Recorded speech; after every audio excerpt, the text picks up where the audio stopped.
11. Une affaire douloureuse. Mr. James Duffy vivait à Chapelizod parce qu'il désirait vivre le plus loin possible de la cité dont il était citoyen et qu'il trouvait tous les autres faubourgs de Dublin d'une affreuse et prétentieuse modernité. Il vivait dans une vieille maison très sombre dont les fenêtres donnaient sur la distillerie abandonnée et plus loin sur le bord de la rivière peu profonde dans laquelle Dublin s'enracine. Les hauts murs de sa chambre sans tapis n'étaient décorés par aucun cadre. Il avait acheté lui-même chaque meuble de la pièce, un chalit en fer forgé, une toilette en acier, 4 chaises cannées, une penderie, un seau à charbon, un garde-feu et des chenets, ainsi qu'une table carrée garnie d'un double pupitre. Une bibliothèque avait été arrangée dans une alcôve à l'aide d'étagères de bois blanc.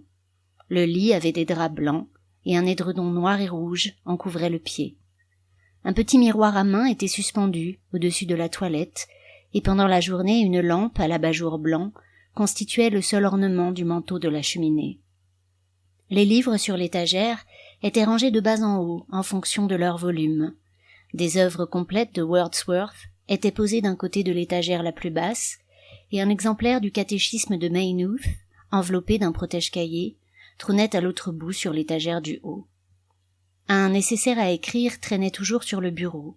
Sur le pupitre reposait une traduction manuscrite du Michael Kramer de Hauptmann, avec les indications de scène écrites à l'encre rouge, ainsi qu'une petite liasse de feuilles tenues par un trombone. Sur ces feuilles, une phrase apparaissait de loin en loin, et, dans un moment d'ironie, le slogan d'une publicité pour des pilules contre la bile avait été collé sur la première page. Si on soulevait le couvercle du pupitre, il s'en dégageait une vague senteur, le parfum de cèdre des crayons neufs, ou celui d'un pot de colle ou d'une pomme blette qu'on avait oublié là. Mr. Duffy avait en horreur tout ce qui impliquait le moindre désordre physique ou mental. Un médecin médiéval l'eût appelé saturnien. Son visage, qui arborait toute l'histoire de ces années, était de la teinte brune des rues de Dublin. Sur sa longue et assez large figure poussait un poil sec et noir, et sa moustache fauve parvenait mal à recouvrir une bouche revêche. Ses pommettes donnaient également de la dureté à son physique, mais il n'y avait pas de dureté dans ses yeux, qui, regardant le monde à travers leurs sourcils fauves, donnaient l'impression d'un homme qui, toujours enclin à trouver chez les autres de quoi les racheter, était bien souvent déçu. Il vivait à distance de son corps, regardant ses propres actes comme à travers des lunettes douteuses. Il avait une étrange manie autobiographique, qui consistait à composer, de temps en temps dans sa tête, une courte phrase à propos de lui-même, contenant un sujet à la 3e personne et un prédicat toujours au passé. Il ne donnait jamais l'aumône aux mendiants et marchait avec fermeté, en s'appuyant sur une canne de noisetier. Il était depuis de nombreuses années le caissier d'une banque privée sur Bagot Street.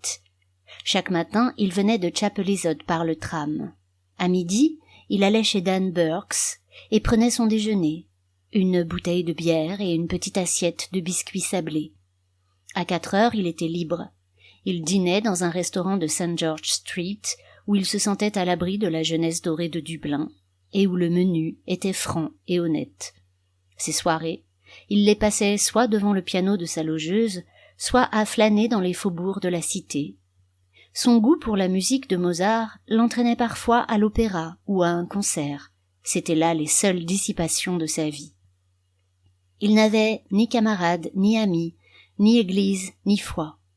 Il vivait sa vie spirituelle sans communier avec les autres, visitant ses parents à Noël et les escortant au cimetière quand ils mouraient. Il s'acquittait de ces 2 tâches sociales dans un souci de tradition et de dignité, mais ne concédait rien de plus aux conventions qui réglaient la vie civile. Il s'autorisait à penser que dans d'autres circonstances, il eût braqué sa banque, mais comme ces circonstances ne se présentèrent jamais, sa vie se déroulait uniformément. Une histoire sans aventure. Un soir, il se retrouva à côté de 2 dames, à la rotonde. L'établissement, peu fréquenté et silencieux, donnait une sensation pénible de faillite imminente. La dame qui était assise à côté de lui regarda une fois ou deux tout autour de l'établissement déserté, puis dit « Quel dommage qu'il y ait si peu de monde ce soir. C'est tellement difficile pour les gens de chanter devant des bancs vides. » Il prit sa remarque comme une invitation à parler. Il fut surpris qu'elle fût si à l'aise. Tandis qu'il bavardait, il essaya de la fixer dans sa mémoire de manière permanente. Quand il apprit que la jeune fille à côté d'elle était sa fille, il songea qu'elle devait avoir 1 ou 2 ans de moins que lui. Son visage, qui devait avoir été beau, était resté intelligent. C'était un visage ovale, avec des formes accusées. Les yeux étaient fixes et d'un bleu très sombre. Leur regard commençait sur une nuance de défi, mais cette impression était atténuée par ce qui semblait être un évanouissement délibéré de la pupille dans l'iris, qui trahissait un tempérament d'une grande sensibilité. La pupille se remettait en place presque aussitôt, cette nature à demi exhibée retombait sous le règne de la prudence, et sa veste d'astrakhan, moulant une poitrine généreuse, ramenait définitivement à la nuance de défi initiale. Il la rencontra à nouveau quelques semaines plus tard, à un concert à Earlsfort Terrace, et il profita des moments où l'attention de sa fille était attirée ailleurs pour se lier d'amitié avec elle. Elle fit allusion 1 fois ou 2 à son mari, mais son ton n'était pas celui d'une mise en garde. Elle s'appelait Mrs. Sinico. L'arrière-arrière-grand-père de son mari venait de Leghorn. Son mari était capitaine d'un navire marchand, naviguant entre Dublin et la Hollande, et ils avaient un seul enfant. En la rencontrant une 3e fois par hasard, il trouva le courage de lui donner un rendez-vous. Elle vint. Ce fut la première d'une longue liste de rencontres. Ils se voyaient toujours dans la soirée et choisissaient les quartiers les plus calmes pour se promener ensemble. Toutefois, l'esprit de cachotterie était étranger à Mr. Duffy, et, voyant qu'ils étaient obligés de se voir à la dérobée, il força sa compagne à le recevoir chez elle. Le capitaine Sinico encouragea ses visites, persuadé qu'il était question de la main de sa fille. Il avait si sincèrement bouté sa femme hors de sa galerie de plaisir qu'il ne pouvait soupçonner quiconque d'éprouver de l'intérêt pour elle.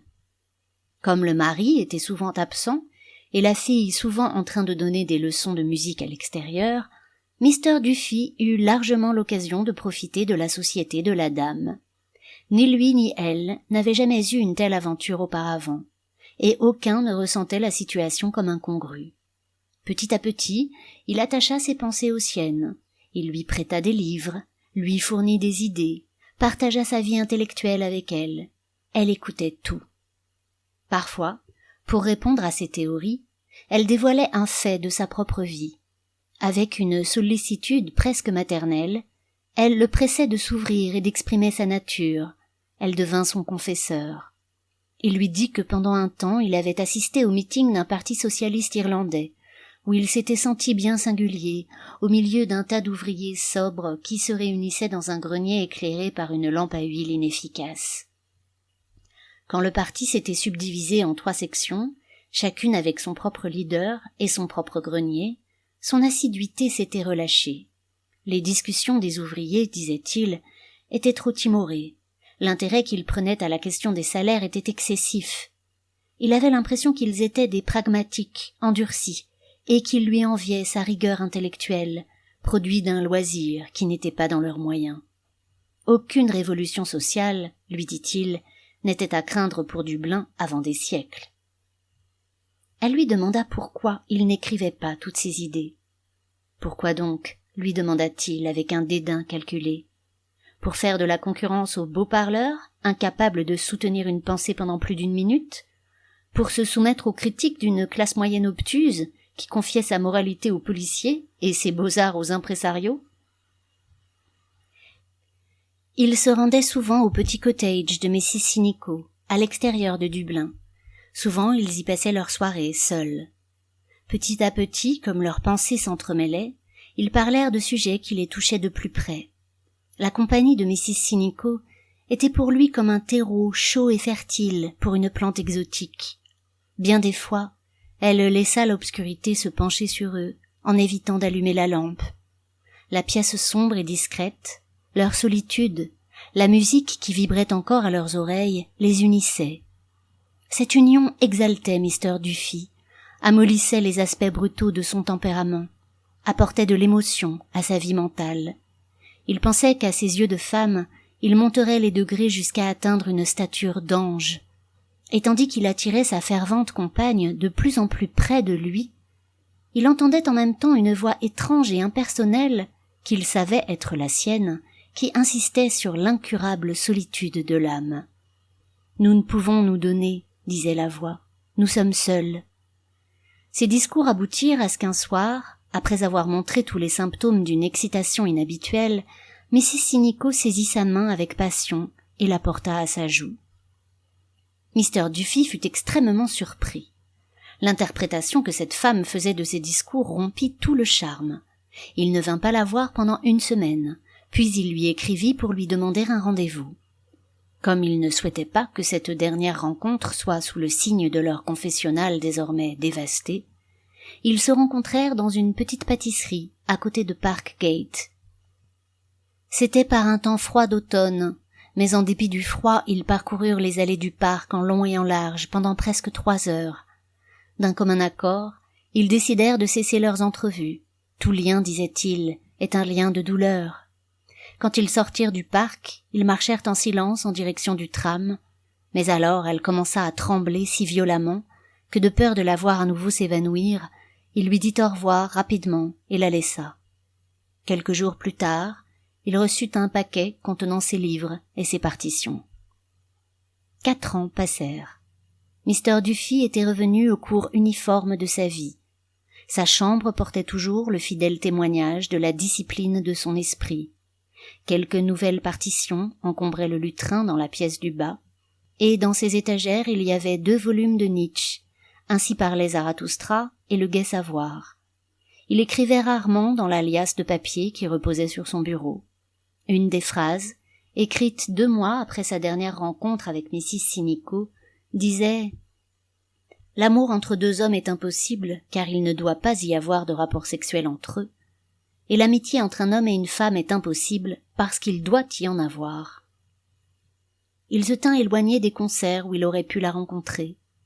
Son père mourut, l'associé junior de sa banque se retira, et toujours, chaque matin, il se rendait à la ville par le tram, et chaque soir, rentrait à pied après avoir dîné frugalement sur George Street et lu le journal du soir en guise de dessert. Un soir, alors qu'il était sur le point de mettre un morceau de corned beef et de chou dans sa bouche, sa main s'arrêta. Ses yeux s'étaient fixés sur un paragraphe du journal du soir qu'il avait déplié contre la carafe d'eau. Il replaça le morceau de nourriture dans son assiette et lut attentivement l'entrefilet. Puis il but un verre d'eau, poussa son assiette de côté, installa le journal sur la table devant lui et relut, encore et encore, l'entrefilet. Le chou commençait à déposer de la graisse blanche et froide sur son assiette. La serveuse vint pour lui demander si le dîner n'était pas bien cuit. Il dit que c'était très bon et mangea quelques bouchées supplémentaires avec difficulté. Puis il paya l'addition et sortit. Il marcha, à pas rapides, à travers le crépuscule de novembre, son bâton de noisetier frappant le sol avec régularité, le bord du bœuf mail dépassant d'une poche latérale de son manteau boutonné serré. Sur le chemin solitaire qui mène de Park Gate à Chapelizod, il ralentit le pas. Son bâton frappait le sol avec moins d'emphase, et son souffle irrégulier, qui sonnait presque comme un sanglot, se condensait dans l'air glacial.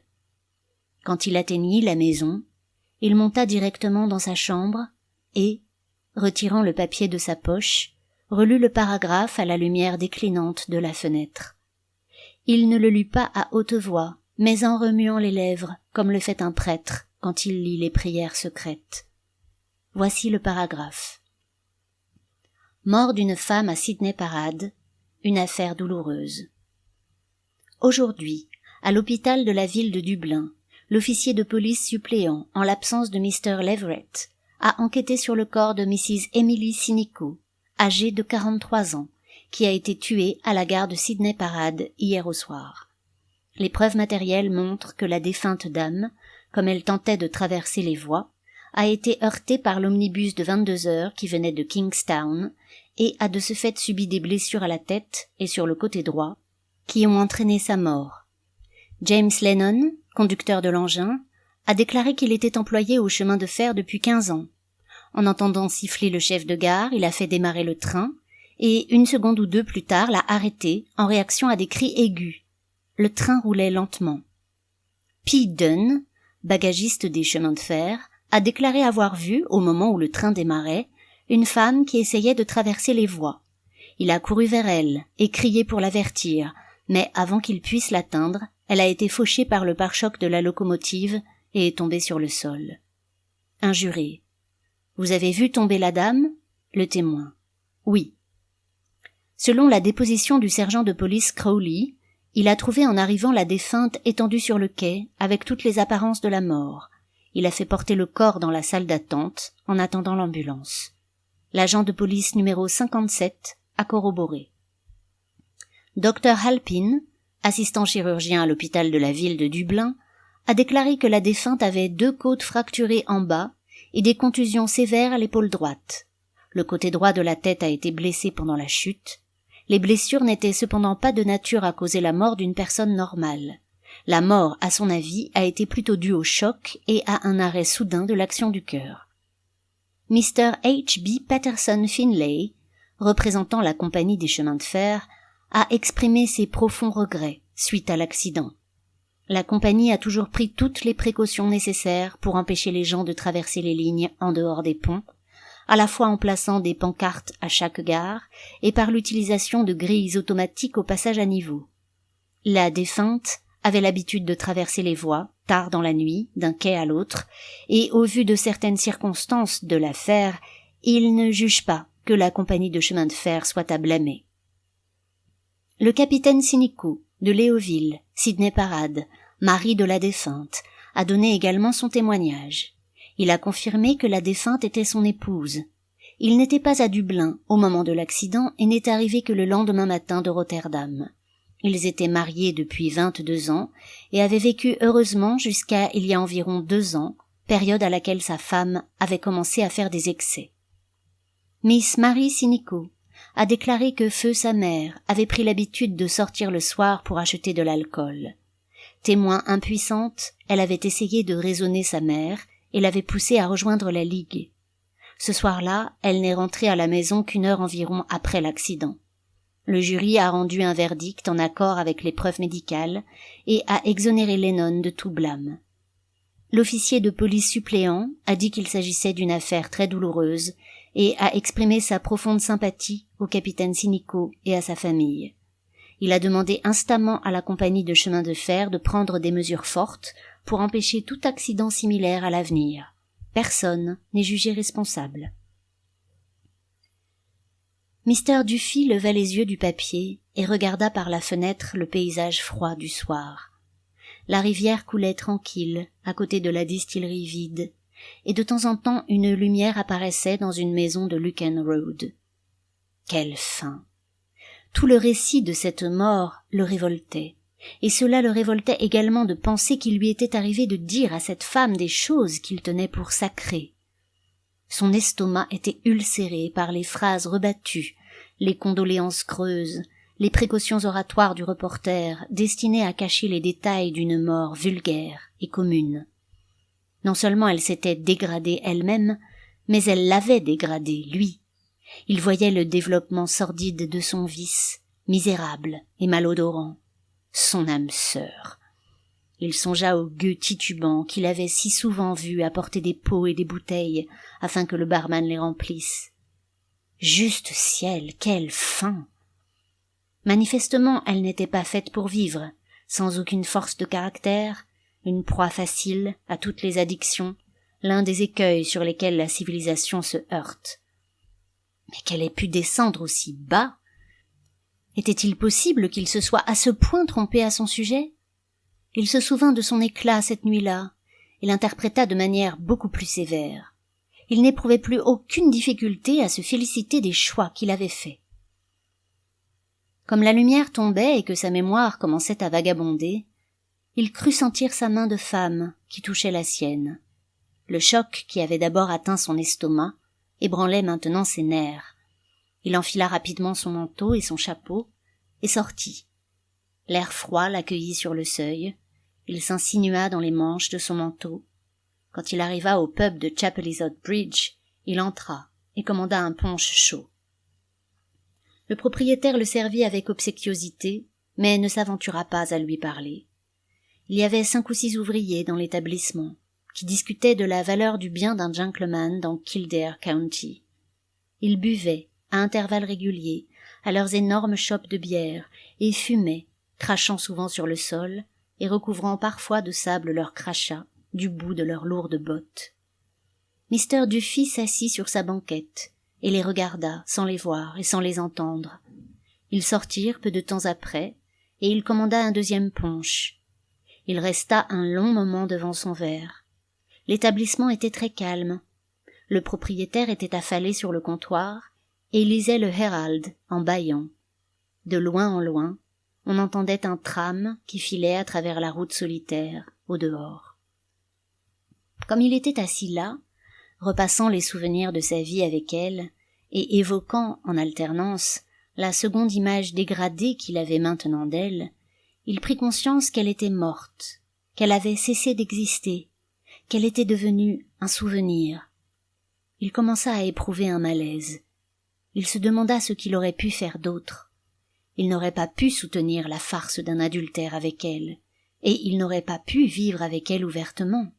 Il avait fait ce qui lui avait semblé le mieux. En quoi était-il à blâmer? Maintenant qu'elle était partie, il comprenait à quel point sa vie avait dû être solitaire, assise, soir après soir, toute seule, dans cette pièce. Sa vie à lui serait solitaire aussi, jusqu'à ce qu'il meure à son tour, qu'il cesse d'exister, qu'il devienne un souvenir, si toutefois quelqu'un se souvenait de lui. Il était plus de 9 heures du soir quand il quitta le pub. La nuit était froide et triste. Il entra dans le parc, par la première grille, et marcha le long des arbres squelettiques. Il marcha à travers les allées désolées où ils avaient marché ensemble 4 ans auparavant. À certains moments, il avait l'impression d'entendre sa voix qui frôlait son oreille, sa main qui touchait la sienne. Il se tenait immobile, à l'écoute. Pourquoi avait-il pris sa vie? Pourquoi l'avait-il condamné à mort? Il sentait sa nature morale voler en éclats. Quand il gagna la crête de Magazine Hill, il s'arrêta et regarda le long de la rivière en direction de Dublin, dont les lumières brillaient, rouges et hospitalières dans cette froide nuit. Il regarda en bas, et à la base de la pente, dans l'ombre du mur du parc, il vit des silhouettes humaines couchées. Ses amours vénales et furtives le remplissaient de désespoir. Il remâchait la rectitude de son existence, il avait l'impression d'avoir été banni du festin de la vie. Un unique être humain avait semblé l'aimer, et il lui avait interdit de vivre et d'être heureuse, il l'avait condamnée à l'ignominie, à une mort honteuse. Il savait que les créatures vautrées au pied du mur le regardaient et attendaient qu'il parte. Personne ne voulait de lui, il était un banni du festin de la vie. Il tourna les yeux vers la rivière grise miroitante qui ondulait vers Dublin. De l'autre côté, il vit un train de marchandises qui serpentait depuis la gare de Kingsbridge, tel un ver doté d'une tête féroce avançant dans les ténèbres, laborieux et obstiné. Le train passa, lentement, en dehors de son champ de vision, mais il pouvait encore entendre dans ses oreilles le bourdonnement laborieux du moteur qui répétait inlassablement les syllabes de son nom à elle. Il fit demi-tour pour revenir d'où il venait, le rythme du moteur martelant ses oreilles. Il commença à douter de la réalité de ce que sa mémoire lui disait. Il s'arrêta sous un arbre et laissa le rythme mourir au loin. Il ne la sentait plus à ses côtés dans le noir, ni n'entendait sa voix frôler son oreille. Il attendit quelques minutes, à l'écoute. Il n'entendait absolument rien. La nuit était parfaitement silencieuse. Il écouta encore, parfaitement silencieuse. Il sentit qu'il était seul.